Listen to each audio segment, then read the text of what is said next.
שלום לכם, חברים, חברות יקרים. Hello, dear friends. We're very happy to be with you once again here in this camera in our third Kabbalah lesson in this semester. Hello, Tal. Ladies first, excuse me, and hello, Moshe. Hello. And we really ask you to remember that the success of this lesson depends on how active you will be, how dynamic you will be, if you will participate with your questions, if you will send us. Everything is already open. Tara is here to accept your questions, and during the lesson we will answer as many questions as we can, which will be a part of the flow of the lesson. And in the end of the lesson we will try as always to answer more of your questions. And let's get started. Let's get started by relating to the exercise that we received last time, and you earned them on the Facebook pages. There are a few languages we don't quite understand all over Europe, but we saw that the answers that you wrote down were very interesting. And also this exercise, if you remember, to see what is happening to with my desires, how different advertisements affect me on the TV, what desires people that are surrounding me have, etc. And also what you wrote down, your thoughts about what love is. These are very good things. It causes a person to think, what is activating me? I'm sure that many of you had very nice discernment. We also read some of the things, and it's good. We are beginning to write down things for one another, and together, you will see, we're beginning to create an environment, a very good environment that will also start affecting our thoughts, our emotions, our desires. That's it. So, let's have a summary of the previous lesson. All in all, what did we talk about? We talked about our possibility to receive pleasure in this life. What is the purpose of life? We saw that this is actually the purpose of creation, which is to receive pleasure and delight. However, the Creator has two small problems. What are they? So his first problem is how to bring the creature, which is a deficiency, which is opposite from me, to be like me. If I'm the creator now, so how can I bring him to a state? If he was created opposite than me, how can he be like me? On the other hand, how can I fill him with endless abundance, infinite?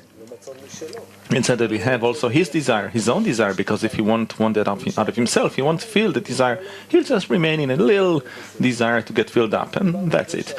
Then we talked about the fact that the Creator develops the created being by two forces: the force of reception, which is the created being's desire, that's his nature, and the force of giving, which is the Creator's quality, the quality of giving, of bestowal, which fills up the created being. But the goal is, and that's very important, that the created being with these two forces will be able to scrutinize something new, his I, his self, his independent point. And that's the purpose of the whole of creation, because in that point he'll be able to reach equivalence of form fully with the Creator.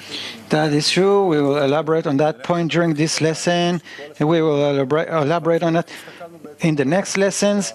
But we're looking at humans' evolution, and we saw two very clear tendencies. One, the growth of the individual, of oneself, the ability of a person, of his ego, of his self, and the other development is the development of the mutual connection between us, of the interdependency between us, of our ability, which is very limited to operate independently because we're connected to all those parts, to the rest of the parts in nature. So this collision between these two tendencies, which grew bigger during history, led to a very big gap, which we see it now today as a crisis.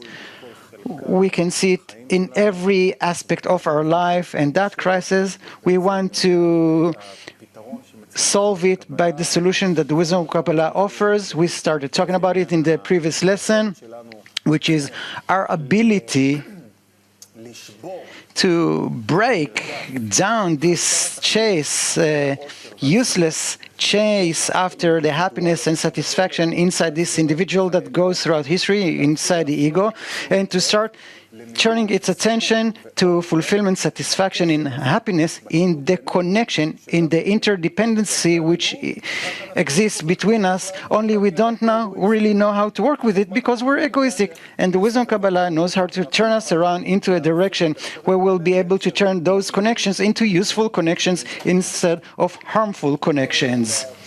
Because inside this system of connections that has been revealed to us, there all the goods, all the abundance, all of the infinity awaits us, truly huge sources of happiness and pleasure, which that force wanted to give us. We need by ourselves to create a certain great desire, some very big deficiency, lack on the one hand, on the other hand, pleasure or fulfillment, but at one turn of the other. And the fulfillment, the pleasure, both of these are in a place which unbelievably is the system of connections between us. There all this good will be revealed to us. So the way to discover these connections and how to feel it, we want to talk about that in this lesson. Because if in the end we're talking about the unity, the connection between us, which is the source for all pleasures, then we have to understand what connection is, or in other words, what is love. Short clip and we'll come back.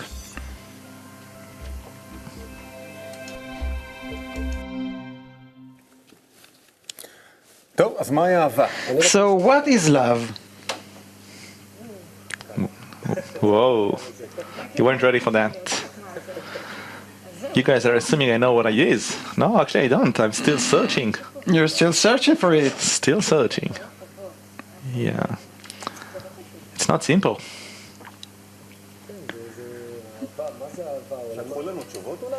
Did the friends send us some answers trying to answer that question during the week?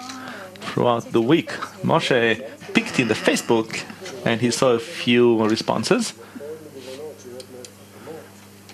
Very diversified, very clever answers. Because basically it really is true. This concept occupies us from the beginning of history. We're always looking for, longing for love. So many songs were written about love. So many tragedies happened because of love. And in general, I'm saying, I love this piece of cloth. I love eating, give it some European dish. The steak with the porcini. Steak with porcini, yes, I love eating that. I love my wife. If my wife is watching, I love her. Me too. Who? My wife. Ah, your wife, okay. And my child, I even brought a clip. And we also love advertisements. We love many things. So the question is, what is love and are we capable of it? So Amit wanted to say a few words about it. He's a very capable director, producing wonderful series. Some of them were on TV. And through this, he expresses the most important message of connection. Here he shot his child. He did a clip of his child asking him, what is love? Let's watch that clip.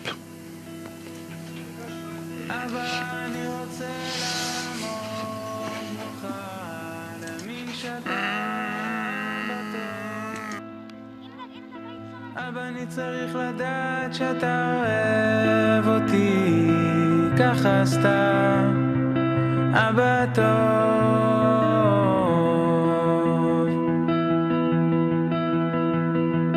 אבא, אני רוצה לחזור אליי, למצוא אותך שם איתי. במקור שלי אני טוב גמור, אבא, ושם אני מאמין בעצמי.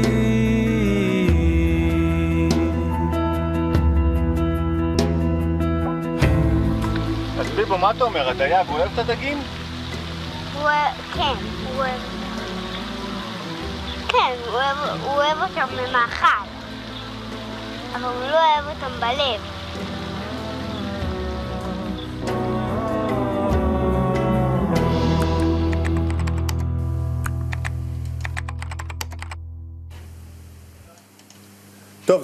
Okay, that was a clip from a voyage I had in Israel for 6 months with my family in a caravan to find out how we can discover love between us.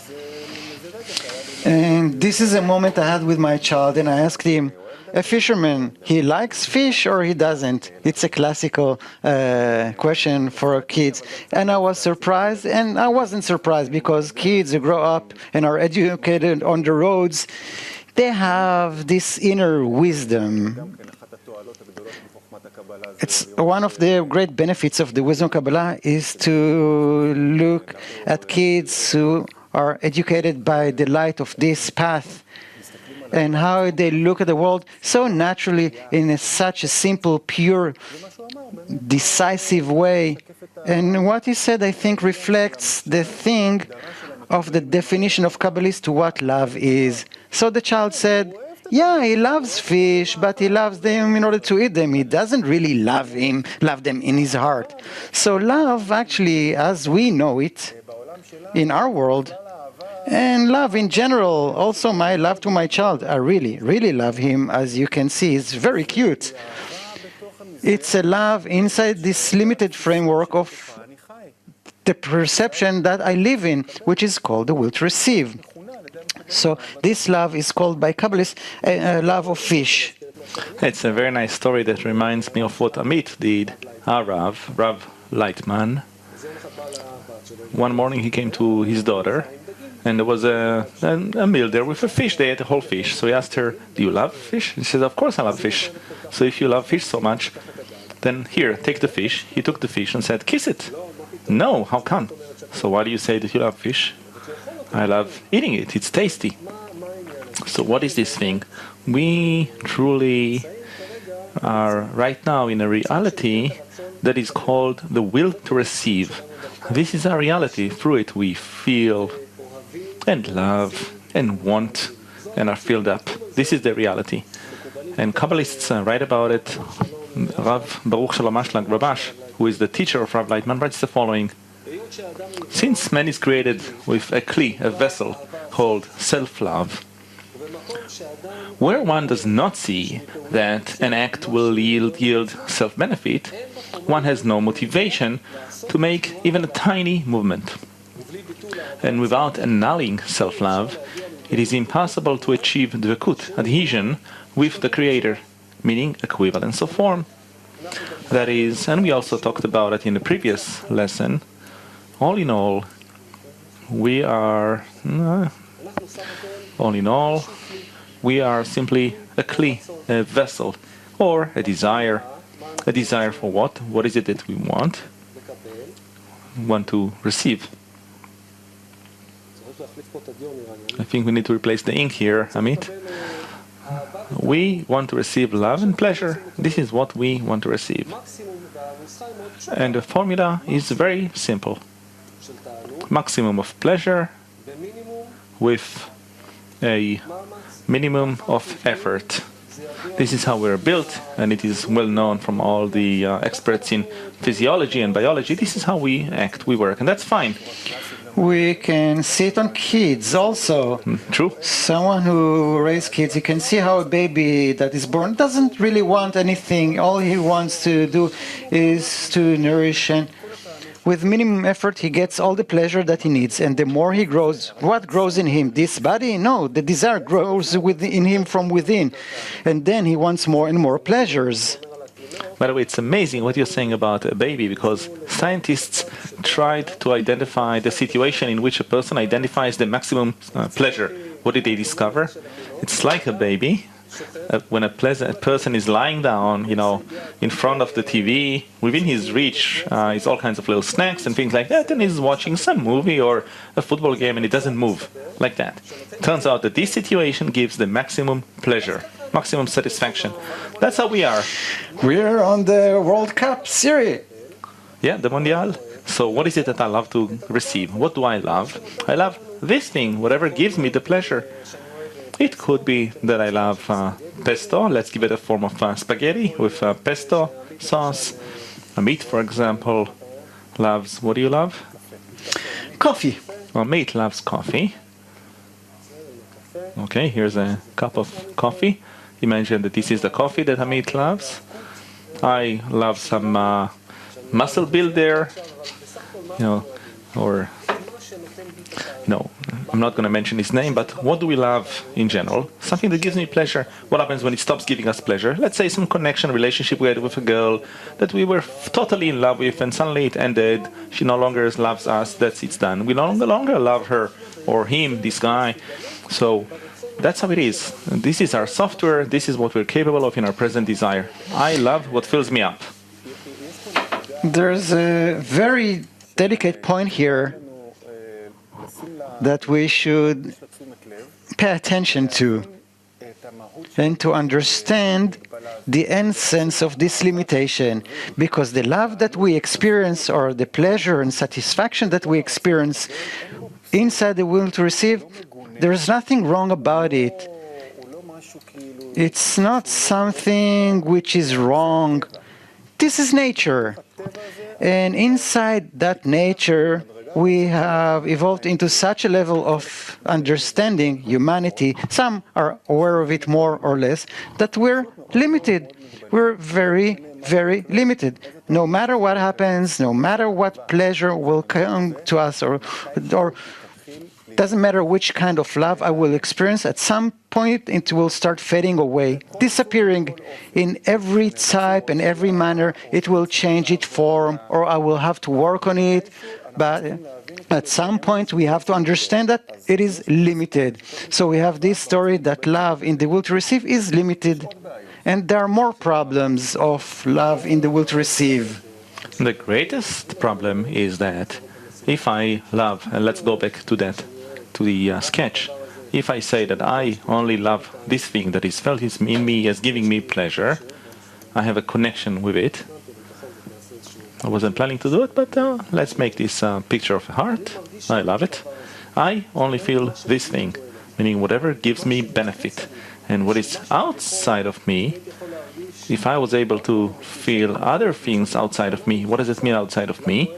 Outside of my self-benefit. Let's write it down.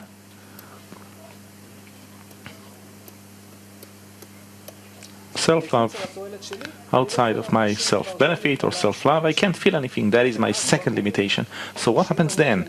If I, as a created being, have to reach a certain connection with the Creator, with the force of bestowal, with the highest, most quality, right now in my present state, I have no such connection. Why? Because I feel only what I receive from Him. You can give a very simple example. My son, he's 2 years old, Yaakov, he's still suckling, and I can see he runs to mommy and he says, "Mommy," and the second word he says is, the breast. He says zizi instead of tzitzi. It's like, so what is mother for him? My wife. A very mature woman with a career, with emotions, with many, many things. His connection, Yaakov, my son, with my wife, his connection is breastfeeding, just the breast. So all that he receives from her, warmth and love. On behalf of my wife, on the other hand, she is filled up with emotions towards him and love, and she can see him as a mature person, and she thinks about a million different things. But he, all he's saying is zizi, kind of a childish way of saying a breast in Hebrew. So we will always be limited through our will to receive, and it also limits our ability to love. And there is another problem with this. And I think that Tal has a question. Yeah, you guys are simply giving so many love over our viewers, and I want to give some back to you guys. We have so many people from so many places, and I want to give you back a little bit, so we'll give them an opportunity. For example, John from England is asking us, what is the difference between a pleasure which is what we call corporeal, physical, like coffee, you mentioned coffee, Amit, and a spiritual pleasure? The difference, we spoke about it in last time. It's a qualitative difference more than quantitative. We feel the spiritual pleasure in a different kli. In a different kli. A kli which we build ourselves in a way where we implement the law of equivalence of form. We'll talk about it soon. But basically, at some point which does not exist in me, only its seeds exist in me. That seed is called the point in the heart. If we develop that place, that point, we make a kli out of it, which is called a vessel of bestowal, not a vessel of reception, rather a vessel that feels the infinite, eternal reality which is outside of me. And that is the pleasure that I feel. I don't feel the pleasure that comes to me that I want to observe that will shut me down at some point. It can be coffee, a woman, or anything in this world. Rather, this is a pleasure where I open myself up to a place where the abundance goes through me, and therefore it is endless, it is eternal.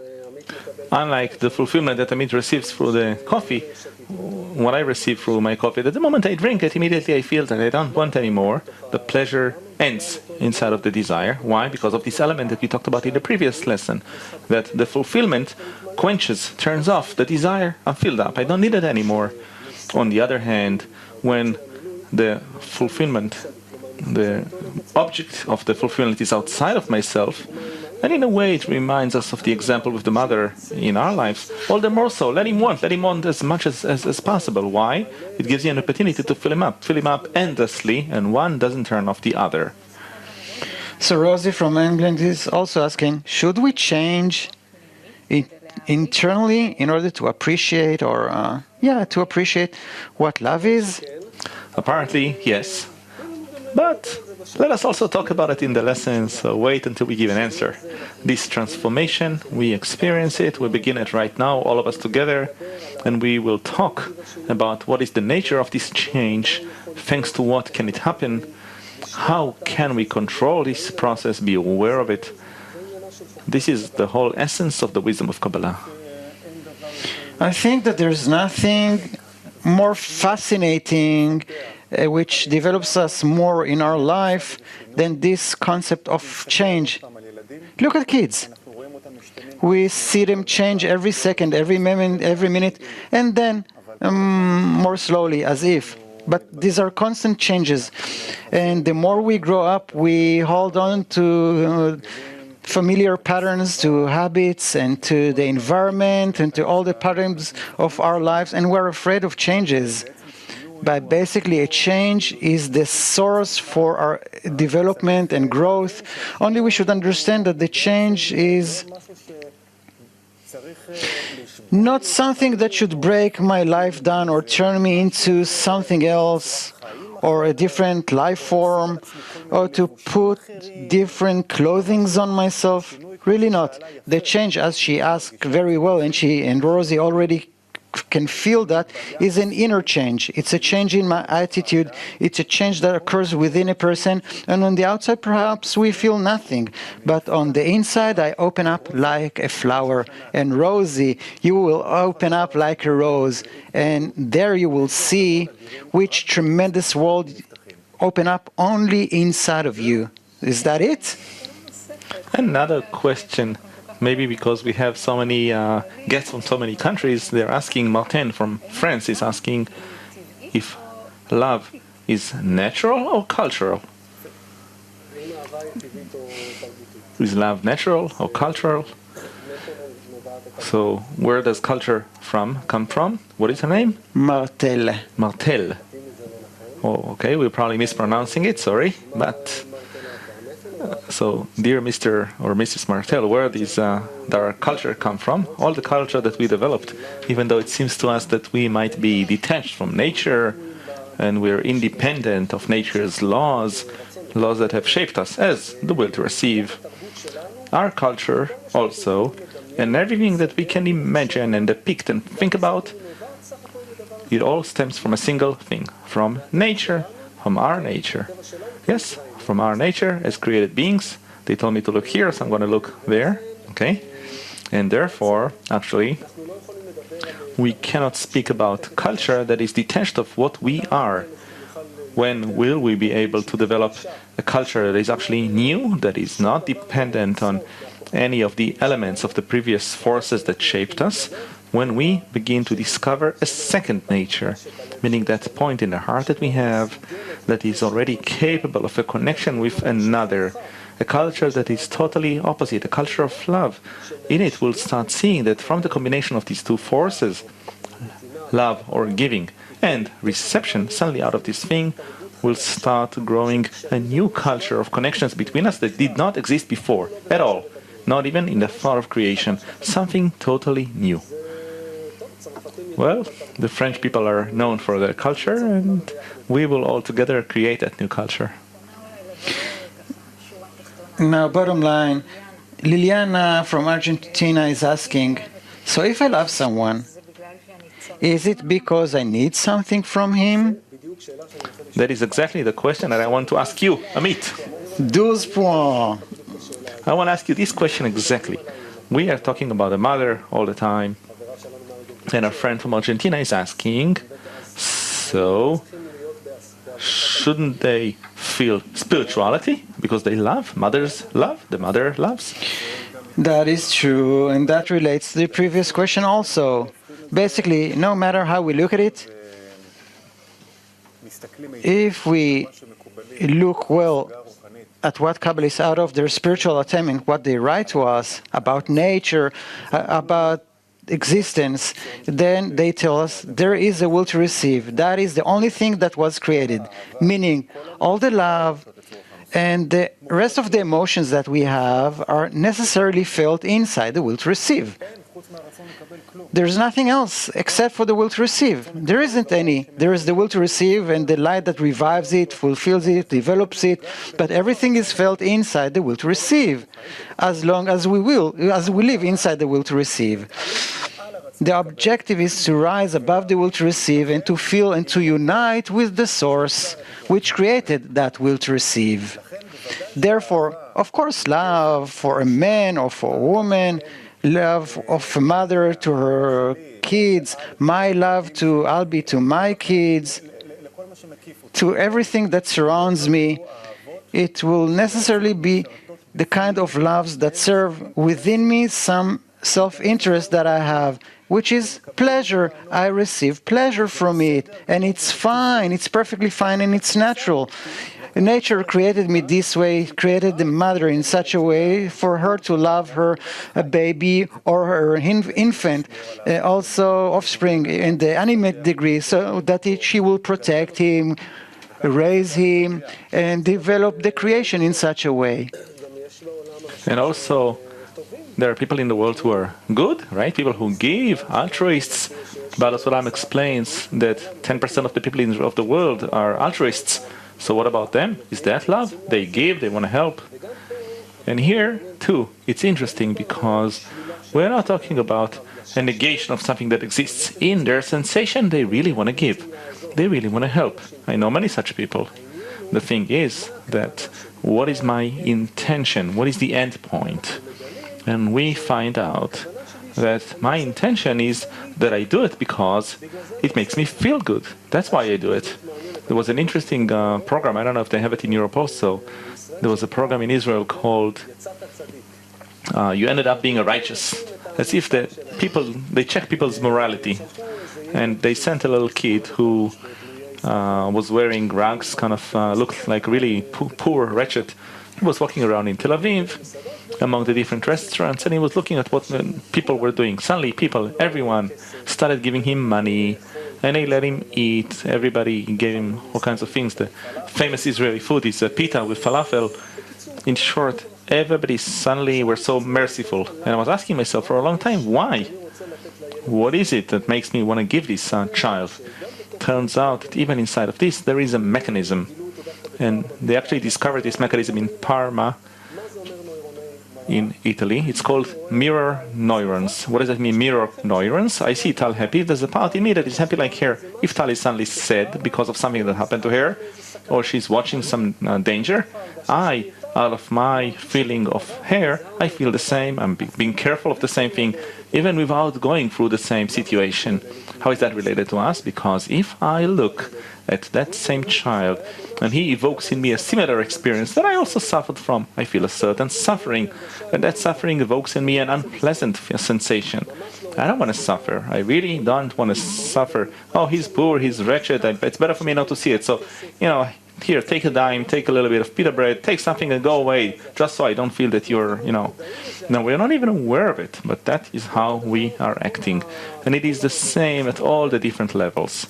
That is, it doesn't matter if I'm a total altruist or I just want to take away from everybody all day. The question is, what is the goal? And the purpose in all of these things is that I am enjoying it. That's the end point. But now all of this is not a problem. It's not a problem. The thing is that if we are talking about love and giving in our lives, then we don't really believe it anymore, do we, Amit? We don't really believe somebody who comes and gives us some great speech and he says to us, I love you, I just want to serve my nation. And, we know already that in the end it leads to other desires. We feel that this concept, this notion of love, it is done, it's bankrupt. So all of us here are searching, and the thing is that we want to discover our next degree, the next degree of love. I think that at that point, we should clarify how we can do that, how we can implement it, how Kabbalists are leading us to that place. You want to ask something, don't you? Yes, I wanted to ask a question that Merck from Poland is asking us about exactly what you talked about, this issue of love. It's so important because it is an altruistic quality, the most sublime quality. It's not clear. Why is love so important? Is it the greatest altruistic quality? Yes, but as Moshe explained and as Kabbalists explain, we're talking about different concepts. In general, in the wisdom of Kabbalah, and we spoke about it in the first lesson, gradually through the wisdom, through what Kabbalists explain to us, we discover that we don't have to try too hard. Rather, gradually, through the study, something opens up in our emotions and in our mind, mainly in the perception of how I see myself and the world. And we start characterizing the concepts, our life, differently. The definitions change. Once I've defined love this way, today I define it another way. Therefore, love is the most exalted quality there is. It's the purified altruism, and everyone are talking about it, everyone are striving to it. The whole of humanity is aware of it, but in order to come to it, to live it and implement it, we really have to be there, and for that, to implement the principle, most essential law of nature, which the Wisdom of Kabbalah explains to us how we can implement it, the law of prevalence of form. So, as an answer to Merck from Poland, let's really go in and learn about our root, our source, where the quality of love truly is. So, a short interlude and we'll continue.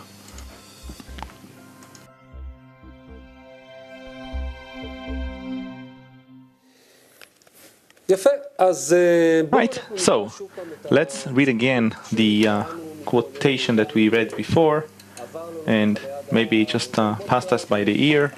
Let's read it again now. After, well, some of us, we're stung a little bit. How come? There's no such thing as love. And by the way, all of these emotions that you get upset, how can you say such a thing and all of that? That's excellent. Let's scrutinize this. Because in the wisdom of Kabbalah, there's no such thing as true things. We just say it and that's it. Scrutinize it. Then we'll also give you an exercise again to scrutinize what love is. And we'll try to figure it out, because all of the advancement in the awareness of the people of things that Kabbalists say is done only through awareness on behalf of a man. Whatever I know, that is the truth. So let's read the quotation again. Since man is created with a vessel called self-love, where one does not see that an act will yield self-benefit, one has no motivation to make even a tiny movement. And without nullifying self-love, this mechanism, it is impossible to reach adhesion with the Creator, meaning equivalence of form. So let us, like in every lesson, go back to the level of the roots.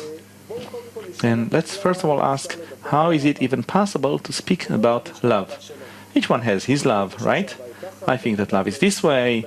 You wrote a lot of lines about love in relation to what do we measure it, how do we scrutinize it.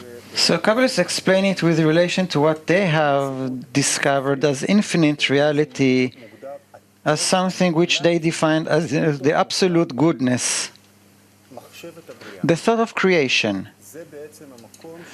This is the place where we as created beings has to reach, and that place is called the thought of creation. It is called the world of Ein Sof. It is called Keter. It is called Shoresh, root. There are many names to it. In the wisdom of Kabbalah, there are many names.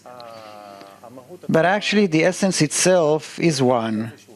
There is this root, one single source, whose entire essence is good. And Kabbalists have united with that essence, with that root. And from that place, this is where they measure things. Like Moshe drew, and Sof is our root. From that place, as we spoke of in the previous lesson and in the first lesson, we actually start seeing the development of creation. We have a created being which was created, which is matter, which is the will to receive, which is something negative, seemingly like the minus force that only wants to absorb into itself. And there's the light, which is the same fulfillment, the same abundance that comes out from that very essence called the thought of creation. These two forces, Kabbalah, reception, which is the will to receive, and Hashpa'ah, bestowal, which is the light, these are the only two forces that exist in nature, and they start developing the entire creation on all its levels, still vegetative, animate, and speaking. Where the purpose is, and I'll draw the different degrees here also, because the degrees are inside of the created being, inside of the will to receive. The goal is one, that through all of these relationships, reception, which is the nature of the will to receive, and giving, that I want the quality of the Creator, the connection with Him, and the fulfillment itself, and my lack, whatever I'm lacking, all in all, the Creator doesn't want to just fill up the created being. He doesn't want to just create a deficiency that He will lack something. What He wants is that through these two forces, the created being will reach something new. That the created being will be above them while using them. He'll start developing a relationship with the Creator through all of these degrees, 125 degrees, until he'll reach a full connection with the Creator. What does a full connection with the Creator mean? To be like Him. To discover Him means an absolute, total dvekut, adhesion with the Creator. That will be the future self, I, of the created being. As Amit is sketching here, as we remember, the created being goes through the system of the worlds. Here he's shifting between two systems. Maybe you can make a cut here. You'll learn what the tabur is, the middle point. We have an upper system, which is the system of giving. Here Amit is going to divide it into two. These are the first of Sfirot. We'll talk about all of these things. And we have the lower system, which is the system of reception. And the created being goes down and cascades from the upper system, in which he has a connection with the Creator. He feels the qualities of the Creator. He wants to be like Him. And thus he gradually descends into a system that is more and more under the rules of reception, until at the very final level, he feels only himself. And he can't feel anything more than that.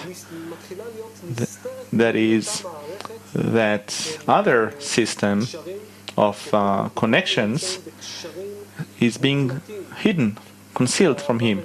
Here we are all in absolute connections of love, just like cogwheels or cells in the body. Gradually that feeling disappears until down here I feel myself as Moshe, let's say. Being an egoist, I write down my name. Down here I feel myself alone in this world with other people around me, but I have no connection to these people. And as we said, the goal is that from here on we will start developing our understanding about the nature of the force of love. So basically, if you marked it yellow, where's the yellow here? Should I interrupt you guys with a question? Or? Yeah, ask a question. So there's a name that I cannot pronounce from Italy. Sorry. The Creator is something that I have no feeling of, and I can't really grasp him. I can't say that I enjoy him or I don't enjoy him. So how can I love him? A fantastic question. What are we going to do about it? Answer it now, or I don't know. give us a few more seconds. Try to pronounce the name incorrectly, and I'll fix it. I'll correct it. Mirch.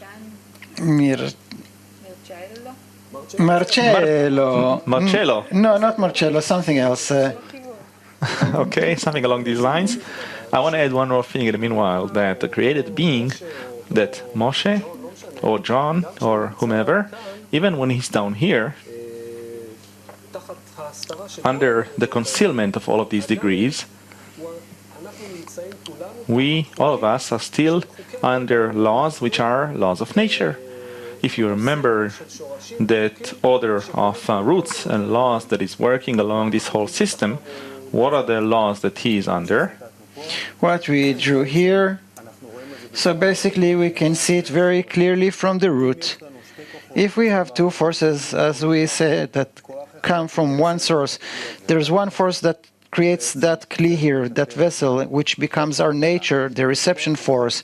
And there's another force, the force of bestol, the force that fulfills the kli, nourishes it, develops it, and gradually disappears from it, comes out, departs from it more and more, until we reach a state where in our world, and we spoke about it in the first two lessons, we're in a world where we can only feel one force, the reception force.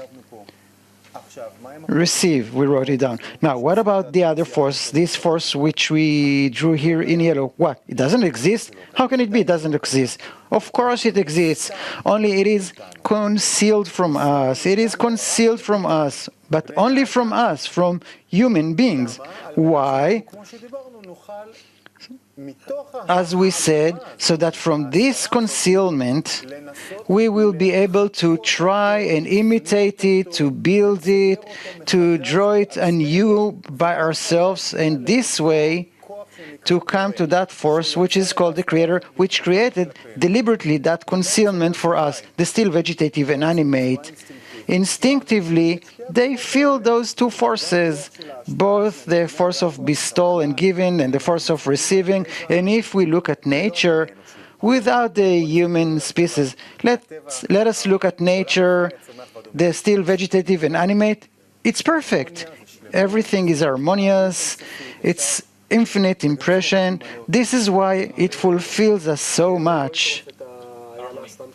The lion doesn't eat the dough just because he feels like chewing something up. He'll eat it, whatever he wants, and then leave the rest. You know, you can walk by him if he's full. He won't come and do anything to you. He's not going to come to the deer and tell her, you know, hi, you see, it was so much fun to eat you, you know, chew you or bite you on the leg, right? So we are under three influences that you can speak about. One, we are obligated to live a social life from the very beginning. This is how we develop. This is actually our arena in which we discover ourselves, our relationships, the upper force, everything. Inside of this arena, well, as Amit said, we have the rules of reception, which I'm familiar with. I know what's going to happen if I won't breathe or eat or live a family life. That's a must for my survival. I feel those things. If I won't do them, immediately I feel the outcome, the results. What happens with respect to the rules of bestowal? They're hidden. So it turns out that as if I can do whatever I want in society, deceit, steal, cheat, as we can see in some of the people in our world that belong to, you know, some part of society. Well, not all of them, but some.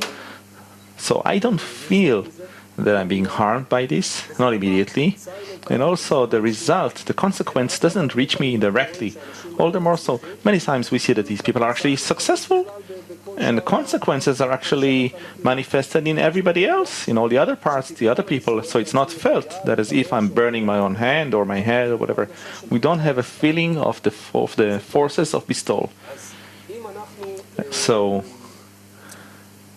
if we want to feel these things, because a cell in the body that is working against the body, it's no longer a normal cell, it's a cancer cell, right? That's the situation that we all feel now in the crisis. So we have to rediscover the spiritual system, rediscover those two forces. We need to find out how through them we start creating a system that will allow us to feel the Creator. Questions? Yeah, there are three questions, similar questions about probably unconditional love. Isabel from Madrid and Mark from Poland and Josephine from Spain are asking whether the fulfillment, the real fulfillment, is an unconditional love. Yeah, we are very impressed from your questions. Again, they indicate how ready and developed souls you are. The wisdom of Kabbalah takes a person and teaches him how to discover the greatest pleasure. Excuse me for saying that, but I will say that anyway. And it teaches him to discover that the greatest pleasure is not in the fulfillment, rather in the lack, in the deficiency. Why? Because the lack, the deficiency is eternal. If I have a constant deficiency, there is something that fulfills it, and I make sure to develop the correct deficiency, and I have the knowledge and the connection, confident, certain connection to the fulfillment, then all I have to work on is the deficiency, and actually that's the only thing I need to work on. I'm able to receive. Therefore, if I can develop in me love, meaning what is love, we will define and discuss it. Furthermore, it's a will to receive some deficiency. Then we will give up infinite pleasure. And I'll give another hint to, was it Josephine or? Yeah, of course. I'm going to give another hint because we're going to touch it. I don't want to just love and to love unconditionally. How did he say it? A man is created with a kli, a vessel or receptacle called self-love. And it's for a reason that we were created this way. We really need to discover infinite and endless pleasure and love. The question is, where is this vessel in which I'm going to feel it? Is it in me or is something that is outside of me, where one doesn't turn off the other? And even more than that, what is the reason that obligates the created being to reach a certain absolute infinite love? We talked about that. We want to reach dvekut, adhesion, and an absolute connection with our root. That just like the Creator is the force of bestowal, absolute giving, when I reach that, and you can call it the branch that comes out of the root, out of that we feel pleasure, the abundance, eternal abundance, and that's a root, that's what we want to reach. So after we talk about the upper system, the whole question, the entire question we have is how to reach a feeling of that system. How do we use this mechanism called, it's a strange name maybe, equivalence of form? Excellent question. Thank you. I see that you really had three questions, but we want to talk about love. So Lucia from Italy is asking us, Lucia is asking, it's light, right? Lucia, how can I discern if the love that I'm giving others, is it egoistic or not?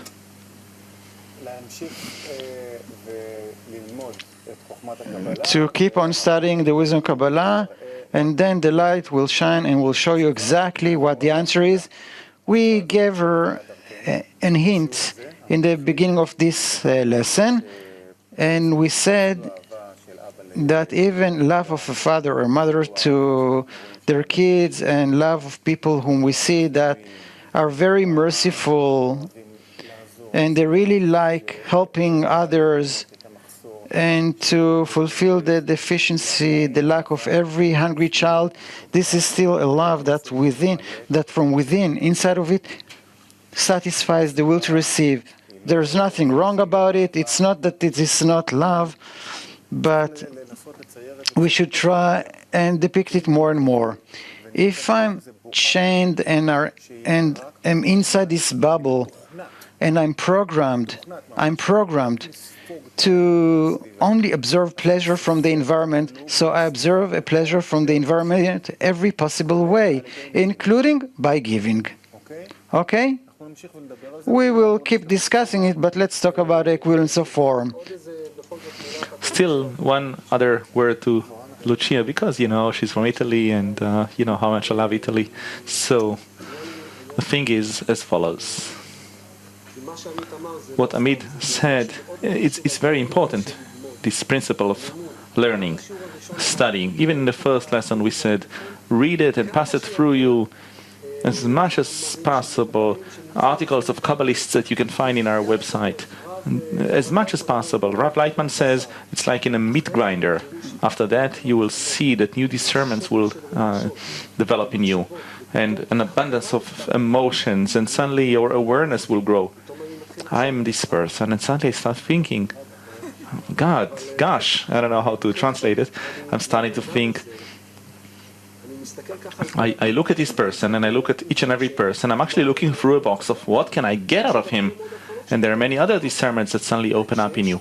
And when you have this awareness, suddenly there's also a motivation to grow, to develop, a motivation to discover, all right, I want to reach true love, I want to reach a true connection, I can't just remain where I am. So the study is the key to that change that will take place in me.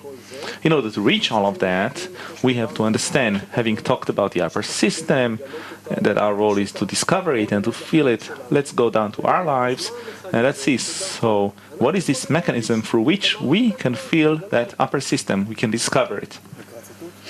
Shall we read the quote? This is something Baal HaSulam wrote from the introduction to the book of Zohar. So reading from Baal HaSulam, introduction to the book of Zohar, item 8. When two people love each other, you should say that they cleave to each other in one body. When two people love each other, you say that they are attached to one another as one body. And when they hate each other, you say that they are as far from one another as the east from the west. But there is no question of nearness or remoteness of location here. Rather, this implies the equivalence of form. When they are equal in form and each loves what the other loves and hates what the other hates, they love each other and are attached to one another. And if there is some disparity of form between them, and one of them likes something that the other hates, then, to the extent that they differ in form, they become distant and hateful of one another.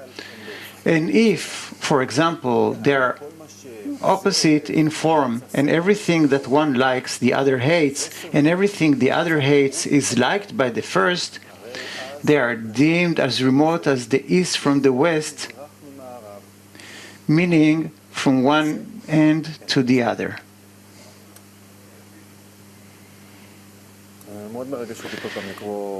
It moves me so much to read those words of Baal HaSulam again and again. As Moshe mentioned about the study,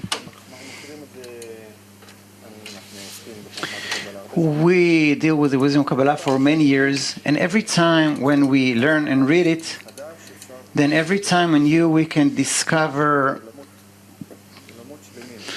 new whole worlds. It is so profound, it is so whole and complete. It is simply the truth, it's a law. And we're going to explain this law of equivalence of form. There's great curiosity here, you should know. About what? About what you're saying. From England and also from Romania, we have the question of how then is it possible to feel this system? How can we, how is it possible to feel this thing that you're talking about? I want to tell you, dear people, that you probably participated with me and Moshe when we worked on the lineup for this lesson, because these are the next steps in this lesson. Right, so let us now learn the most fundamental law. Before how we feel, let's speak about the law. Yeah, because that will help us understand the whole system. What Baal HaSulam is talking about is something very simple. Well, not really that simple, but the law of equivalence of form. He's saying something very simple. How is it even possible to have a connection between two people, two systems, between two different frequencies? How is it possible to have a connection? So he is talking about equivalence of form. Maybe we'll draw it in the most simple manner. We have two circles. This could be two people, two frequencies, doesn't matter. The moment that there is complete disparity of form between them, you can see, as Baal HaSulam says, there's no contact between them. The more they come closer to one another, let's say here there begins to be a single point of contact right here, then in that point they are connected, they're identical, and they understand one another. And it can be any two systems, frequencies. If it's on the radio, then instead of not hearing anything, you start hearing this and half a word when you reach that frequency. And of course, the more these two circles come closer, here is created that overlapping, that shared area, an area where they understand one another. And Baal HaSulam even says they love one another. He doesn't just, talk about. So the created being, if we're talking about equivalence of form, something very simple emerges out of this law. First of all, we have to realize that this law, where does this law come from? Who invented this law? Did they pass that law in parliament, or what is that law? There is the quality of bestowal. The root, the creator, his desire is to benefit his creations. Remember, we talked about the order of the roots and branches. From that, a law is derived that in order to receive the benefit, the created being has to be like the creator. He has to be loving and giving and bestowing like him. From that comes the law of equivalence of form. So if the created being, if we want to be in contact with the creator, to have a certain degree of overlap with him, from the greatest degree, which are really two circles that completely overlap one another, we have to start developing our qualities so that from complete disconnection, as in the top, as we are now, we want to really become like the creator. When the two of us are completely equal, I'm going to draw it with this strong red color, symbolizing the quality of love. One more thing. Baal HaSulam doesn't talk about two people that, Amit loves, I don't know what. Sushi. And I also love sushi, and Tal also loves, let's say, billiards and sushi, and we all, we like reading Tolstoy, Gogol, who else? Pushkin. Russian languages. You went for the Russians. We're also French. Sartre, Camus, okay? So, if all of us like the same things, this shows that there is a certain equivalence of form between us and we feel close to one another. But the thing is that Baal HaSulam is not talking about hobbies. He's talking about the fact that the moment that people like him, who have points in the heart, start changing our qualities, start changing the form that we give to our desires into the form of giving and a corrected connection with whatever is outside of me, those that surround me, to that extent we begin to feel one another. That is, I'll give an example in a second, and also to feel the upper system. So let's say if Amit Lau was living in Australia and I was living on Mars, it doesn't really matter in our reality, but both of us have the same degree of bestowal and giving to a certain extent towards some of the others, and also Tal, who's actually on planet Venus. Huge distances between us, it doesn't matter. The moment that we are in the same degree of giving, we understand one another, we feel one another in a way that is really, we're living the emotions, the thoughts, and the awareness in terms of the upper world of one another. This thing, and you'll talk in a minute, I'm going to draw that field that we're all in. Keep on drawing. So why is it like this? Because basically, and we will remind it again and again and again, because it will take time till you understand it. Everything that was created very well was the will to receive. Meaning we are pieces of a desire. We will elaborate on it more in a few lessons. But it's not that there is tal such and such kilograms, such and such hair, and a meat such and such kilograms with such and such eyes like Moshe. Rather, what we have here are desires which are in a force field which Moshe is now drawing. We're all desires on different levels of development. Desires on the speaking level, which is us, the animate desires, vegetative and animate desires. But the speaking desire, they have the ability to connect between in a new level of awareness, and that level of awareness is called the level of spiritual, godly level of the Creator. How to connect between them? To connect between them like the Creator connects with them. Only what? He is concealed. So they need to build it by themselves once again. Meaning, because we are emotional creatures, and because our whole essence is in our emotion and intellect, in our mind, and eventually also our senses are an interpretation of our mind and emotion. They come to be in our emotions and in our intellect. So there is no distance, and if you have people whom you love overseas and you love them, as Bala Sulam says, there is no distance. And if I hate someone, he can be my neighbor, I can't stand him, he lives next door to me, but the distance between us is millions of kilometers. So everything here is a question of attitude, and this attitude is the bottom that changes the tuning in this radio receiver, with which we have to come to an equivalence of form with the upper frequency which fills up the entire reality. Only now we are tuned once again to ourselves. And if we will know how to tune the right button to the attitude between us by the wisdom of Kabbalah, the light, the friends, this whole method, then basically we will be able to discover that we're already in an enlightened, complete, infinite reality.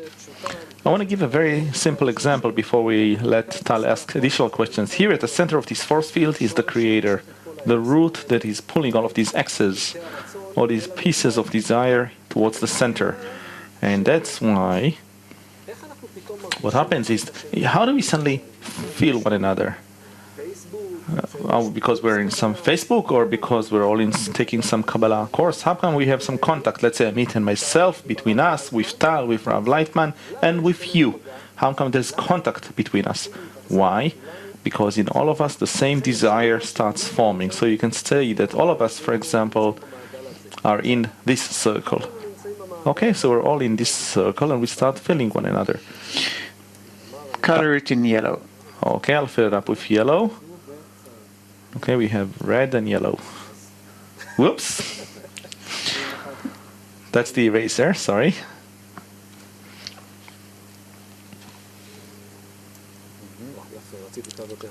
Okay, that's nice. Okay, so we are here. And then we start feeling one another, that same desire. I have an environment with other people in it. I see John there, and Josephine, and Lucia, and other people.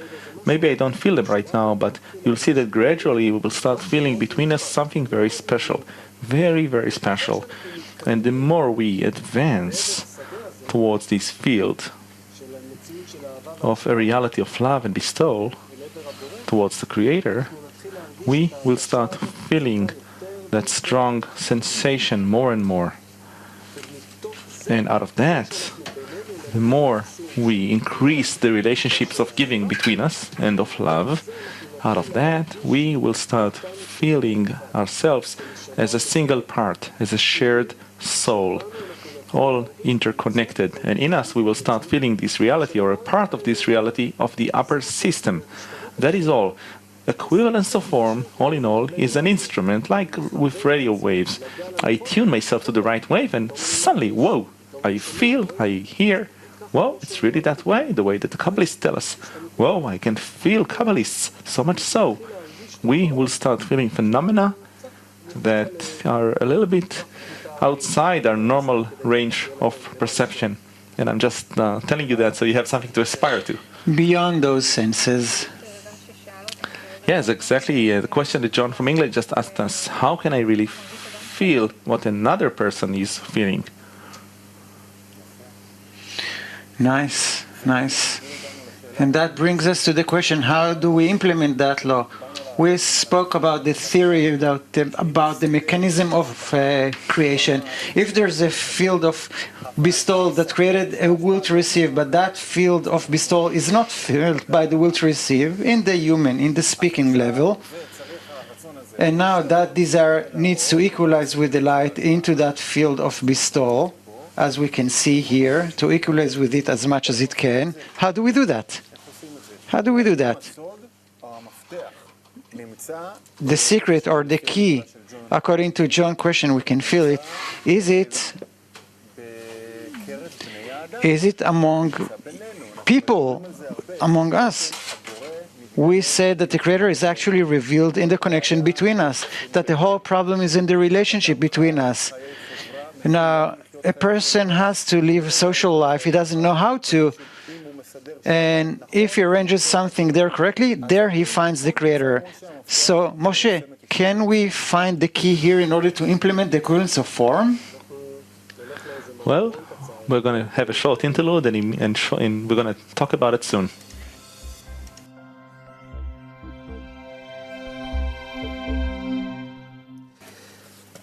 All right, from me to we to one, right? Look, it's amazing. After so many years, thousands of years, that we've gone through, from the time that we were all in a single Babel, in the same furnace, small village. From there, we spread into all kinds of directions all over the world. We searched for so many methods of how to feel the upper root, to be the one, to be the loved ones, to be more than everyone else. We did everything, but out of what? Because these are really qualities of our root. Love, being unique, being independent, being the one that is more the upper system. But how do we do it? Inside of our own system called the will to receive. We tried and tried. Each one as an individual tried to look for it by himself at the expense of others. And following all of these years, again, we're shutting it into a single global village. It's simply global. It covers the whole world. It's a single village. It is a system of connections, which is amazing, maybe even scary, that I depend on everyone. I don't only depend on everyone. We are really in a situation now. Rav Lightman once talked about it, and he said, imagine that each one, well, 7 billion minus one, only except for me, they're all holding my oxygen faucet, and they can shut it in for me, and I and everyone else can hold, are responsible for the oxygen flow of every individual. And that's the situation now, but we don't feel it. So we need to come to the understanding, to the awareness that maybe instead of running away from that system of connections between us, maybe following all of these years, the answer is actually all the pleasure, the answer, the infinite abundance is all there, hidden in those relationships between us. Maybe the answer is there, so maybe we should learn about it. Also because of this crisis that is really obligating us at all levels to find it, even at the level of this life. Look at all the people that you know in Europe. At the level of this life, we have to find an answer for how to reach connection. So we want to find the answer of not only how to reach connection, but also how inside of that connection to discover the root, the Creator, but from the side of the system of bestowal, the corrected system. So what's going on here? We have life that we well know in our world, this life, which are our social life. This is where we are. Here is each and every one of us. But as we know, also from our life and from what Kabbalists explain to us, actually the connections between us, and this is our nature, this is how we develop, there are connections of exploitation, of an ego. These are not connections of bestowal. There is no equivalence of form between us, meaning everyone just wants to exploit everyone else as much as possible, or to profit, or to receive fulfillment, or something from someone else, right? This is how it goes. You understand what I mean, right? So from here we can see, only from this diagram, some phenomenon which is well known to us from the animate world. If we're talking about a whole system, Nothing else was created except for one whole desire. And there are parts here who wish to receive on the expense of other parts.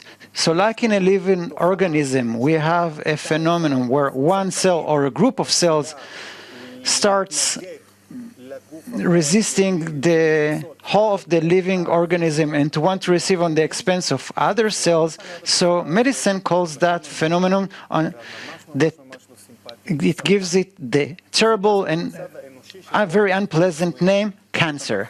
This is the state, this is the human illness that we have because we develop, and we're not guilty. This is how we were created into a state where we eat each other more and more and more. We devour each other, we eat nature resources, the still, the vegetative, the animate. We destroy with our very own hands this planet. It's not that cancer gains something, it kills the living organism along with itself. And we don't want to reach that. Rather, what we want to correct, and this is called to correct it, and this is called the correction of creation. I see you want to say something. I just want to read a quotation and then you'll continue.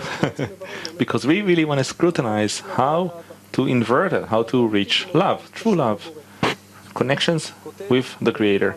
So Bala Sulam writes in an article which is called From Love of People to the Love of the Creator. When a person reaches love of others, with that he is perfected with love of the Creator and giving bestowal to the Creator, contentment to the Creator. And there's no difference between the two of them, because everything that is outside of one's body, meaning outside of self, of his self-interest, is judged equally, whether it is to bestow upon one's friend or bestow contentment upon one's maker. Pure delight. Can I interrupt? Yes. I'll interrupt you with all these beautiful questions. There's a very delicate point here. You mentioned the word bestow, and Doa is asking from Hungary, so what can I give a person whom I love? So beautiful, so beautiful. This is amazing. He's really preparing us for the next... This is why I disturbed you. So look, guys, the upper system, as Amir is now sketching for us, is an integral system. It is a complete whole system of connections of complete giving and love. Only in such a system can the upper force be revealed, the force of giving. We are all connected just like cells in the body. Truly, we are under absolute laws of bestowal. But we, and Amit is drawing in the meantime, if we could make another small circle a few degrees below that, here I'll do it, as a parallel, think that this is diagonally in 3 dimensions, right? This is the upper world here, and down here is our world. And down here we also have connections, just like in the upper world. These are absolute ties, connections. So this system, if I'm down here, it has to be in such a way that it's not that I receive for myself, but every part in this structure, we can also call it a soul, neshama. On purpose I'm writing it in Hebrew, neshama. This is our neshama, our soul. The correction is that if every part, and I really want to sketch it, has to pass the light to others, that is his role, it's his function. He doesn't pass it to himself. He doesn't even have to connect his individual connection with the Creator. Rather, everything that needs to be corrected right now, when we see it in the upper system and also in us, is the correction of the connections between us, where every part is responsible to pass on to the other parts the light. Now, what does light mean? What is this thing? Or, in Hebrew, light. It's an abstract word, so what should it pass? So basically, if we're in that system, as we can see it here, it is based in our life, as we know, on the connections of the ego. So the principle, and the only thing that we need to do between us is to generate some motion. Emotion between us, also on the level of the relationship between us, also in the internal level. A human, broad nation, social motion, because we live a social life. Emotion whose all inclination is to correct the relationship between us mutually, like towards that upper force. This comprehensive law of utter love that created us, that bestows upon nature, which Kabbalists have attained, and they tell us that if we will correct the relationship between us, we will be able to equalize with that upper force. And that is actually the answer for John's questions. No, Dora, then also John before. How do we implement the law of equivalence of form? So basically, it's a natural question. Hold on a minute. If the Creator, that law, is absolute love, then I love Him. Well, you love me? Yeah, He loves me, He hugs me, and I'm communicating with Him. No, He loves me more. No, He loves me more. No, we're going to check that. No, you. Oh, He loves you more. Tal. Done. So there's a problem here. How can we measure it? He loves me, yes, He loves me not. How does He love me? Does He truly love me? He doesn't love me. There is no contact. He's concealed. It's a complete concealment. But like a good parent, father or mother, He did it for His kids to grow. He disappears in the kid's emotion. Of course, He fulfills the entire reality, that force, but He lets His kids grow. How? He puts them in a laboratory, which is called this world, this wonderful laboratory of our life. And there He tells people, He tells His kids, connect among yourself in a good relationship. I will teach you how. I will explain to you. I will help you. Here, Kabbalists will draw it for you. They will bring you the whole method. Do what they tell, because they have already achieved me. This is what the Creator says. And eventually, if you will correct the relationship between us, what will you discover here in the middle? And you can go back to that other drawing and fill it up with yellow. Oh, that's what I want to explain. You will discover the connection between you, that absolute field of bestowal, which we spoke of. That is, how do we do it? What is equivalence of form? Very simple. If we go back to the definition of Bala Sulam, that two people love one another, if we start connecting between us in connections of love, which is what the wisdom of Kabbalah teaches us, what is love? We're going to scrutinize it in a minute.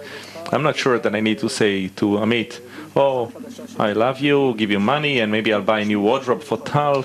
No, there's something very special here, but it's clear that if we learn how to connect between us through unity, Kabbalists tell us that immediately that field will work in us, because we are like a certain radio frequency or a radio receiver.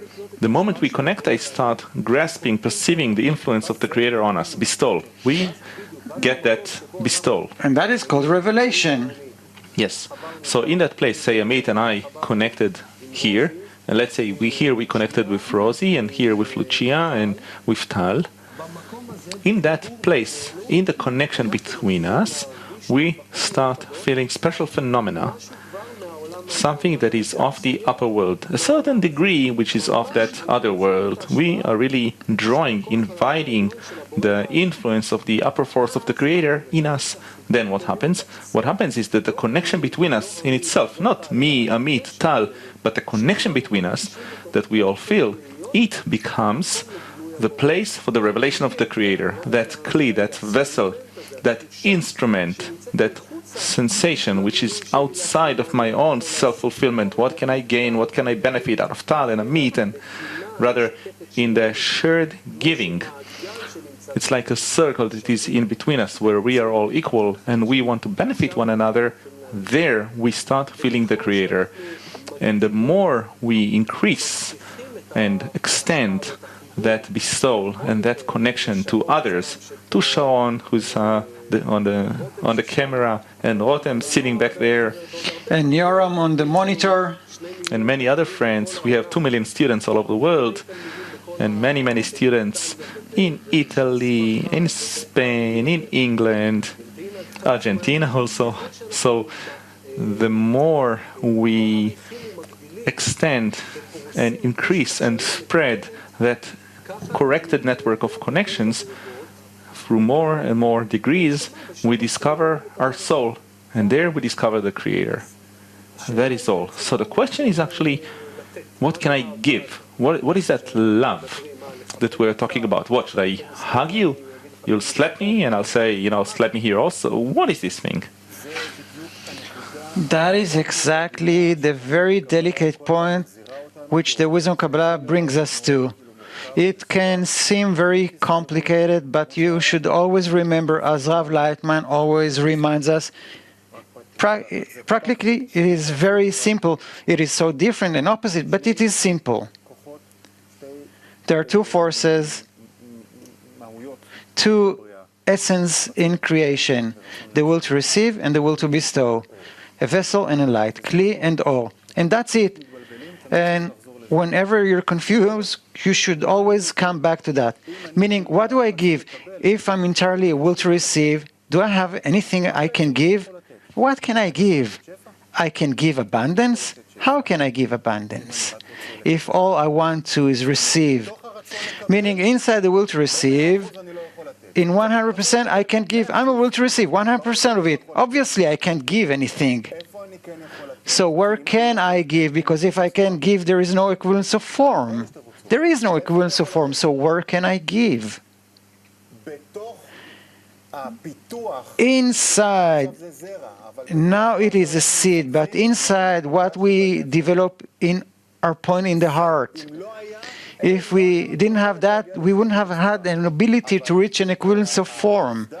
But that fact that from the very thought of creation, everything is planned so perfectly that we have such special reshimo, such a desire, which is a godly part from above. It is a fragment of our soul, the one whole soul in which we live, only we don't feel it.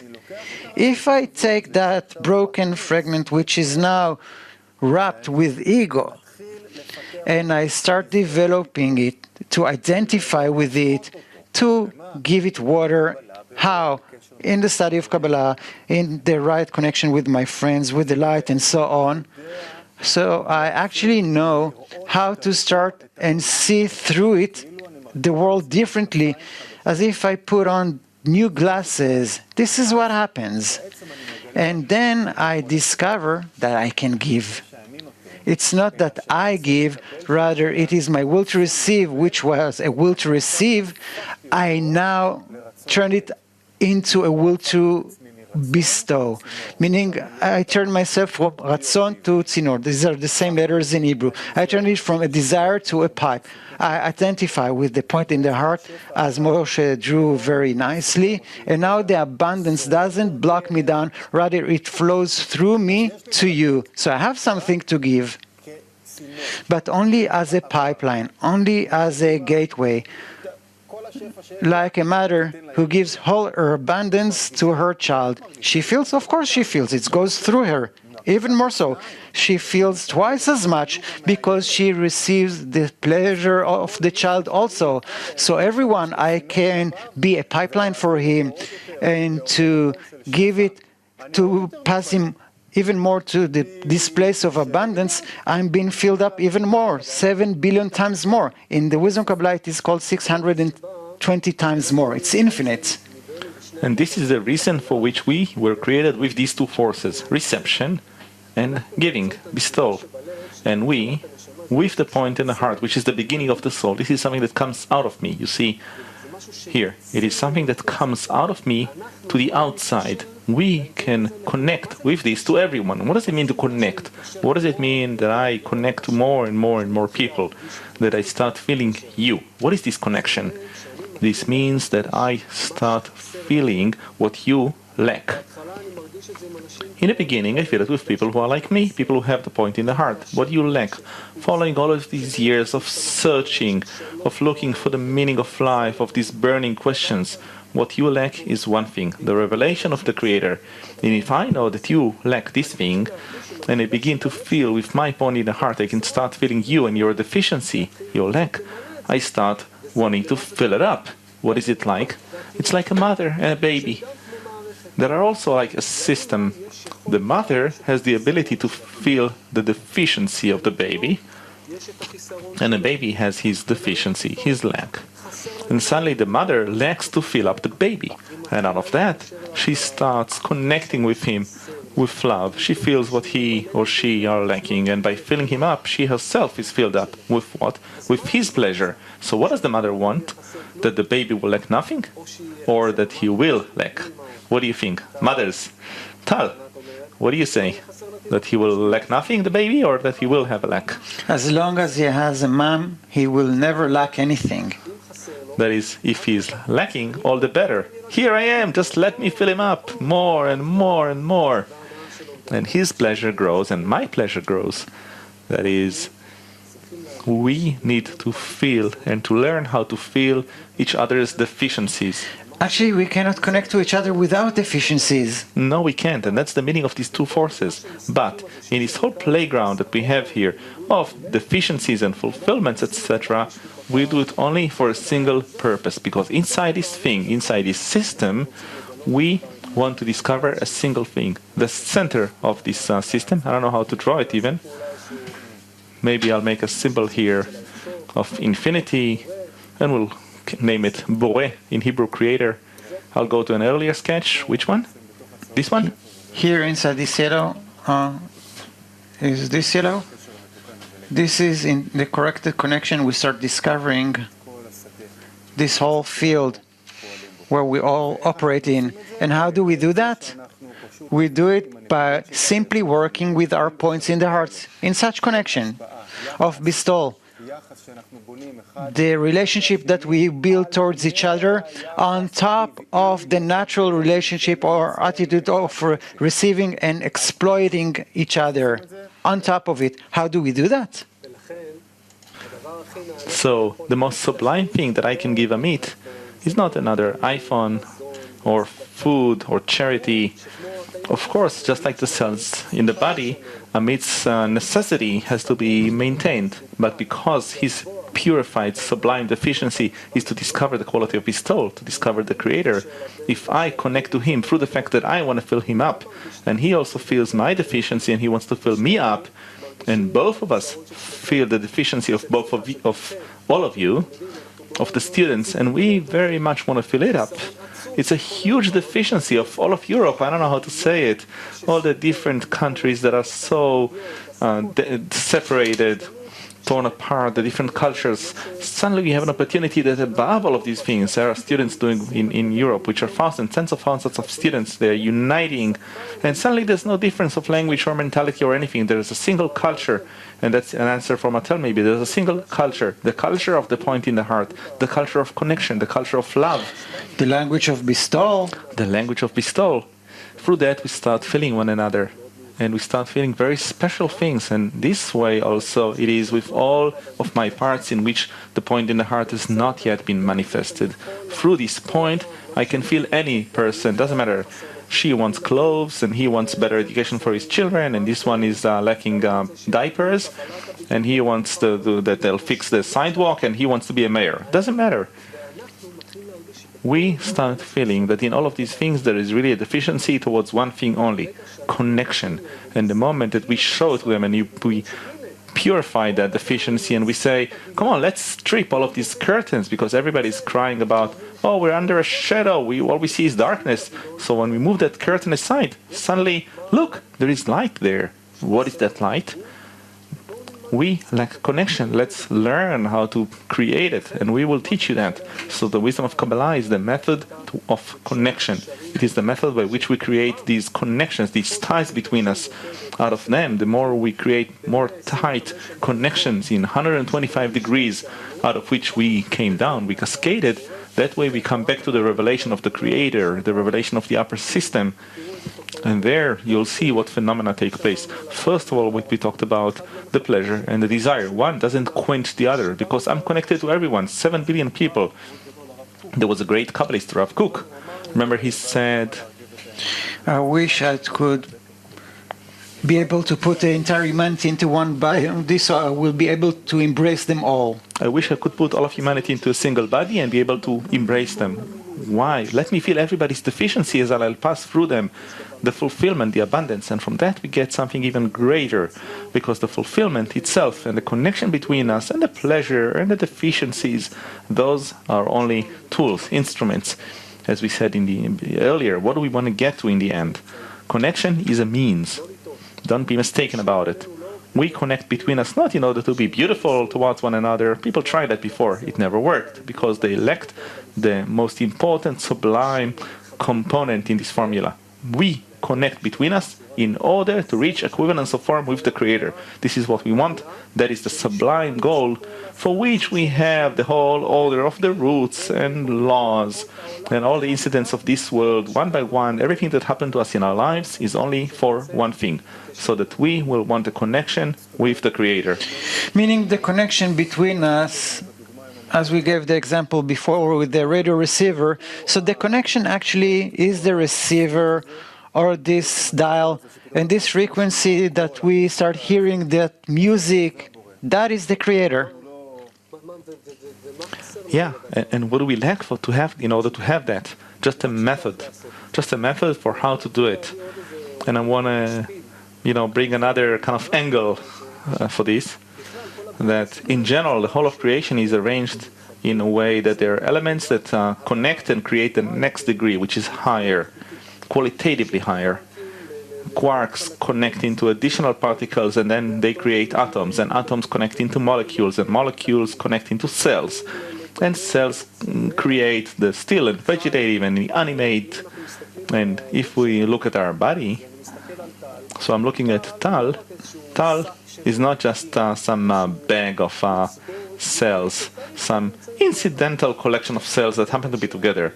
Rather, the moment these elements unite, connect according to a certain formula of the upper system, meaning that every cell gives what it can to the whole of the body, and it takes for itself whatever it needs to be in order to exist. From that form, a new awareness is created. It's not just a collection of cells, but Tal, right? And if all of us connect, just like cell in the body, we create a new awareness, and we discover that thing called Boré, Creator. We come back to our source, and then there is endless pleasure. One doesn't turn off the other. It is pleasure which is eternal. We can, each one of us, feel the deficiencies of everyone, which never end. All the more so, may they be greater and increase more and more. Why? Because then I have additional opportunity to be the bestower, an opportunity to be the one who loves. And in that, a greater opportunity to be connected to the upper force. In the end, those are just words, but in the end, and you'll see it from the very first moment, we'll all meet, I promise you, in some special congress, which will be the first congress that all of us will come to, and we will start feeling these things there with very simple, natural methods. Suddenly we'll start feeling, whoa, it's true. This is what you call light? This is connection? This is togetherness? We will see that the moment that we will reach that feeling, those words will become into truth, into one. So I have to say something, some deficiency of Mehdi from France, who says the following.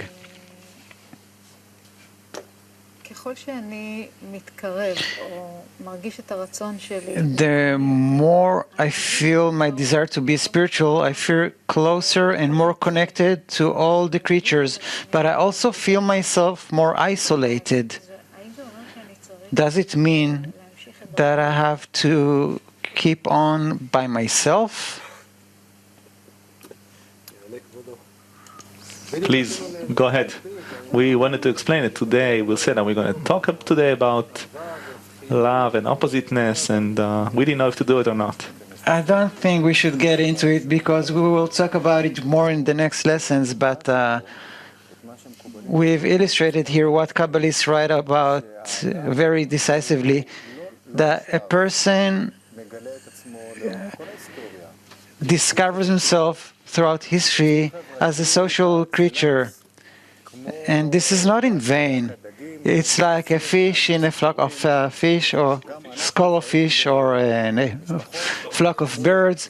We live in tribes, in families, in more and more complicated structures according to the growth of our desire, but we live social life. And Baal Sulam writes in the piece, in the article of the piece, it is impossible to implement the wisdom of Kabbalah, meaning it is impossible to reach the revelation of the Creator without being connected to other people. If I will now go and climb some mountain, spend there the rest of my life, breathe slowly, eat little, or if I will go to live in the jungle like Robinson Crusoe, or live on some island, will I reach spirituality? Perhaps, and this is exactly it, perhaps I will have very deep, very profound emotions of being united with nature. But here, there is a question. Is that the spirituality we should reach? And true spirituality is built upon the rejection that we have, that is revealed to us, the difficulty that we have in this life that we need to live. Kabbalists are very practical people, and they know how to bring a person to discover spirituality and to living with both feet on the ground. And it is very, very important. That is the main point, which is to find the balance, which is called the middle line between life that we live here and now in this world, in this body, with this character, with such desires, with everything that we have, and at the same time to develop the soul, the connection between us in which I discovered the Creator. If there is no we, there is no Creator. Me, for myself, I will be confused 100%. Therefore, the connection and the love for the others and the work between people is, as Baal Sulam writes, it will keep you from mistakes. You cannot be mistaken. I feel that I don't feel like connecting to someone else, someone stranger than me, faraway culture. But if I will do that, and the wisdom of Kabbalah will teach me that it is done in my inner attitude, and I don't have to go too far, not in actions, in my hands, with my legs. We'll talk about it more. So we actually discovered that, he's actually like my brother. How can it be? He seemed so far away from me, and in that revelation there is a new degree of gratitude and merging with the wholeness of the upper force of nature in higher and higher degrees. And here I want to focus on the difference between Kabbalah and other systems or methods. In the beginning of our lesson today, we talked about two forces, the force of reception and the force of bestowal. And the wisdom of Kabbalah, reception, is a natural wisdom that uses both of them. And it says that just as the Creator, and we read that quotation in the earlier lesson, wanted to give pleasure to the souls, to benefit to them with his full abundance, which is infinite, so he has to also create a desire and a deficiency which is infinite. What is that deficiency? There are methods like Amit mentioned where I can go into some cave and to stop eating and detach from people, and then slowly I turn off my ego and maybe I feel something, some phenomena. But that's not the goal of creation. The goal is that I will first of all feel my desire. That's my desire. It's burning. What does it want to receive? To receive from all other people. Well, at least in the beginning, I'll take advantage of those close to me. And if I learn how, in the present degree, I connect with ties of love above this desire, then suddenly the next degree opens up for me, an even bigger desire, more burning, more egoistic. Right? And we, as if we're talking about kilograms, I want even more, I yearn even more. And even above that, I put what Kabbalists call, they call that correction a masach, a screen. We're going to learn about that correction, and then a bigger and bigger correction, desire, until we have this huge desire, and the extent of it is the extent of the Creator. So we attain the full measure of the Creator. So if we detach one of these two forces, let's say we would detach this one, we wouldn't feel anything here. Again, I would only feel myself. That desire is comprised of connections that keep growing between everyone. But we'll talk about that more. However, we have to realize one thing only, that the wisdom of Kabbalah is a wisdom that uses all the elements, everything that was created, all the different forces, so that above the growing desire and the good relationships that stem from the point in my heart, the part that is called a divine part from above, I build something new, something which is independent, the created being, which is only has a different vector, yearning to a connection with the Creator. That's all we need, nothing more. Tal, any questions? I want to add something important here.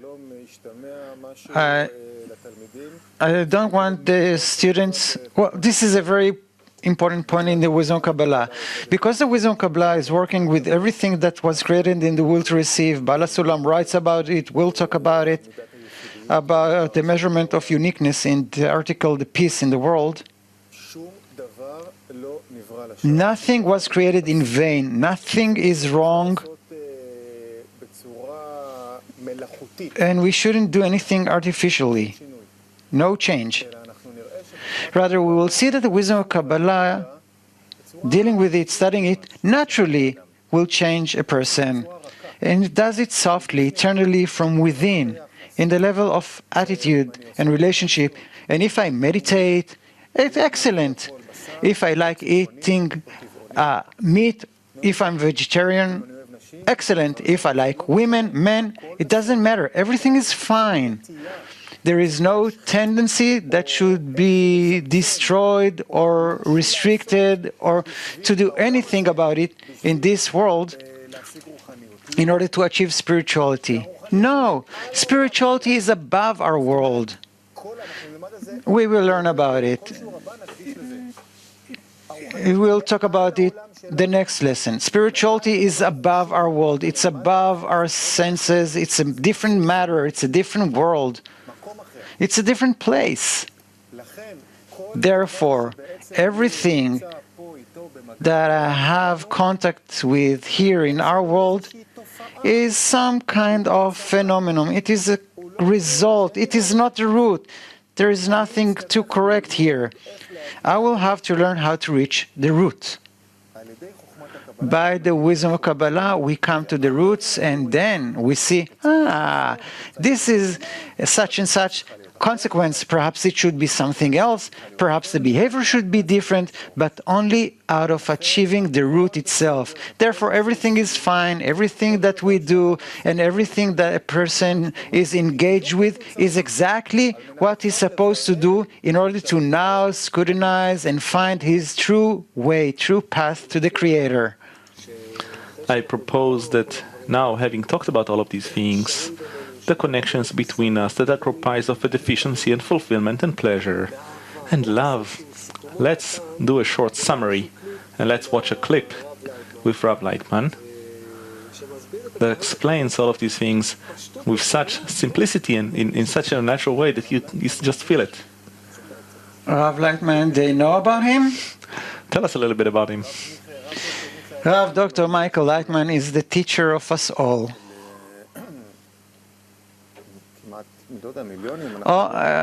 We don't really know the true number of the points in the hearts that have discovered the wisdom of Kabbalah through him, but we're talking about millions. And today they're spread out all around the world, and they suckle the wisdom and the light through him. He was the student and the follower of Rav Baruch Shalom Ashlag, who was the son of Baal HaSulam. And these three Kabbalists, two of them are not with us anymore in this corporal world. And Rav, may he live a long life. They take this whole ancient method of thousands of years, and they made it simple and accessible to us. Rav Lightman, he teaches close to 40, 35 years, every morning, every day.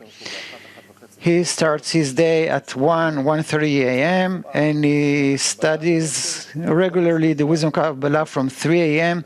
And everything that we have and the friends in Europe and all around the world comes through him. And we can see a small example from the morning lesson, and that will perhaps reflect a certain interaction of Rav Lightman with his students, right?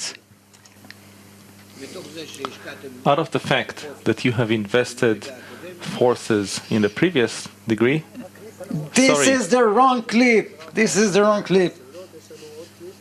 Sorry, this is a clip of Rav from a recently, but we have another one about It's what a love clip is. what love is. Do we have the clip? We're asking the broadcast people now. Do we have the clip of Rav explaining about the taste of love? So we will be left with a deficiency. But it's also a good opportunity to say something else about Rav Lightman, that for skeptical people like myself, who don't quite believe in those kinds of things, when we hear it from stories, the moment that I discovered the wisdom of Kabbalah when I was in Italy, when I started reading, I didn't see any lesson. But then I heard a lesson in which Rav Lightman explains about the desire. And I remember it got hold of me suddenly. Nothing ever grabbed me like that. Suddenly, my jaw just dropped. What? What is it he said? I went back to the media player, and again I heard that, and whoa, more and more I was moved, I was excited, and again. This thing after... I just decided to come here. I decided my place is here, and these people that are staying with him, I just felt this inner sensation that this is my family. And when we work with Rav Lightman, relatively on a daily basis, we get to meet him to talk and think about how to convey this connection, this good to everyone. We start seeing before our eyes a concrete example of all of these things, of bestowal and love and a mind that comes from a very different degree, a different level. It's something amazing. We're not saying that anyone is holy or, making somebody into a saint, but we have still an opportunity in this life to study from a Kabbalist, to meet him, and all of us will meet him in some congress that we're going to have in the future, and to start feeling a connection with a man who has already gone through this transformation, and he feels this reality already. If anybody wants, we have programs in our websites with him called New Life, in which he talks about how, in general, from the angle of the wisdom of Kabbalah, how we can reach connection in all the different aspects of life. And as Amit said, every day he gives us a daily lesson for 3 hours in a row that opens up the attainment of the upper system. This is 3 a.m. to 6 a.m. every day, Israel time. So all of us have an opportunity now for a connection with this great teacher, Rav Lightman, a great Kabbalist who is really bestowing to everyone. We can have complete lessons, I think, just about Rav.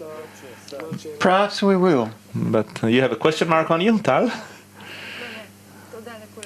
Really, thank you, everyone. But still, about the connection, Darina from Bulgaria is asking, Bulgaria, why do we feel love towards certain people and why don't we feel it towards other people? There is an example that Rabash, the teacher of Rav Lightman, gives. He says that there's a son of some mother and there's a son of their neighbor, and both of them have this stain, that they have here, right here on the cheek. They have this obvious stain from birth. When a mother looks at her child and she loves him very much, does she see this thing? She doesn't even notice him. Can't even tell it's there. But when she looks at the son of her neighbor who has the same thing, does she see it? Does she notice it? Oh, you can bet it really stands out, right? Crying out loud. So we love people. We want to relate well to them if they fill me up. I am a friend of people who have a certain qualities, intelligence, beauty. They, encourage me, that make me feel good inside of my desire, and others that apparently right now I can't quite see how they can be beneficial to me, how can they support me or love me. Again, we're not disqualifying anything, we're just trying to explain to you the way the program, the software works, by which I'm now in contact with others. It might be that after I will develop further and further the part of the soul in me, the point in the heart, I'll start having a particular connection with all people and an even stronger connection with certain people. And the connections will start resembling those that are in the upper system.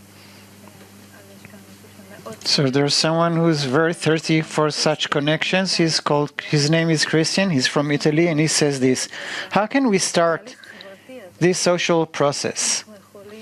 How can we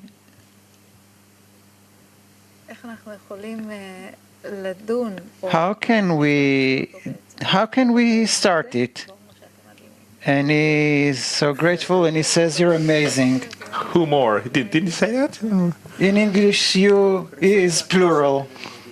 Okay, I guess he means that the connection between us is amazing, not us. Well, first of all, the answer is we will give you short answers so that we will be able to give as many questions as possible with the time that we have left. One, we already started building this social system. It's happening. This is the third lesson where it's taking place. So we will see, we will feel, and we will also learn that that system exists with us, within us, and we build it and we develop it by the very fact that you now, slowly, are sitting, are watching us, connecting to us, and between you and we with you and all of us together, we're building that social system together. The question is how to keep on developing it between the lessons. This is an excellent question. We have to do it both inside, and we also have means that this world had granted us also from the Creator. Like, for instance, Facebook. So we actually have a Facebook for our group. For every language, we have a separate Facebook, actually, Italian, English, and today we want to add another possibility, another opportunity. So let's see if together we can actually challenge the European reality. Usually languages separate us, cultures. The Italians don't like the French don't like the German, I don't know, whatever. Although everyone seems to love the French for some reason. But let's add another Facebook page to our lives, meaning so far each one of us had his own page in his own language, and we can continue being there, but let's add another page. A page of the general Facebook for all the students from all over Europe. We are going to send you this invitation in your emails to each and every one. Where is this page? We'll tell you. We will invite you in the Facebook pages. We'll give you the address. Amit and I will start visiting there, and all of us will start being in a single system where we start getting to know one another, and we will see. And we can tell you that based on our experience of several years, that inside this system of Facebook, we will start creating different connections. We will start feeling one another. Okay? So we're inviting you to enter our collective Facebook group, where all of us will be together. We can have questions. And we can continue the usual Yeah, we can place. also continue with the Facebook pages that are in my language, but in addition to the Facebook page in my own language, I have another Facebook page I can enter. Okay? John from England is asking, how will we know what are the right relationship between us and how do they look us? Can we know that? Well, we're so inspired from these questions. I don't know what to say about it.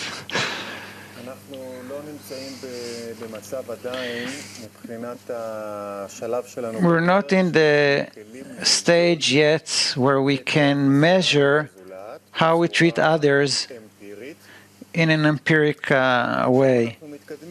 But we're headed this place. This is the whole essence of the wisdom Kabbalah. We start studying how to measure the relationship between us, the emotions. It is called Sfirot. Parzufim. We will learn about it in the second semester when we will have more internal discernments, when we will have a physical congress and a connection between us, when we will have better relationship through Facebook. But meanwhile, we can do some exercises and to see how much I think about others, think about the path, feel the changing relationship between me and those means which are related to this path. I think about those people who are on this path with me in my country, in Europe in general, about the teachers, about Kabbalists, about books, to which extent and which manner. Try to look at it if it's there and to which extent it is there during your daily life. Moving on.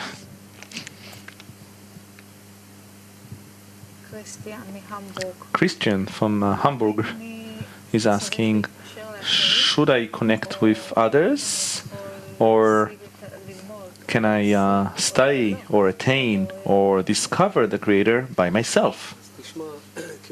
Listen, Christian, I don't know at what stage you asked that question, maybe in the beginning of the lesson, or but